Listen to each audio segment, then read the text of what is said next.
තව පේපර් එක. මිස් තව පේපර් එක. අනේ මිස් තව පේපර් එක ප්ලීස්. අනේ ප්ලීස් මිස් මේ ෆෑන් එක වහනවද? හරි අමාරුයි මිස්. මතක් කර කර ලියන්න. අනේ මේක චුට්ටක් වහනවද? අනේ thank you මිස්.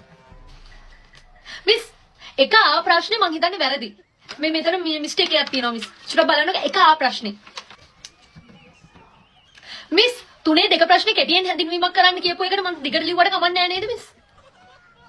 මම දිගට ලිව්වනේ මිස්. කමක් නැද්ද? මිස් තුනේ දෙක ප්‍රශ්නේ printing mistake එකක් තියෙනවා. print වෙලා නැහැ මිස්. මේ බලන්නකෝ. ඔව් මිස් මේ print වෙලා නැහැ. ඇයි? පාඩු මිස් මෙයාලා කරදර කරනවා මිස්. මට එක්සෑම් එක කරන්න බෑ. මෙයාලා මිස් උත්තර අහනවනේ.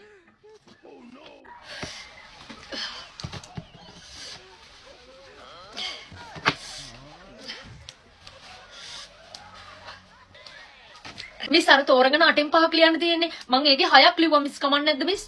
උත්තර 6ක් ලිව්වා. අනේ චුට්ටක් ඉන්න මිස් අන්තිම ප්‍රශ්නේ. අනේ ටිකක් ඉන්නකෝ මිස් අන්තිම.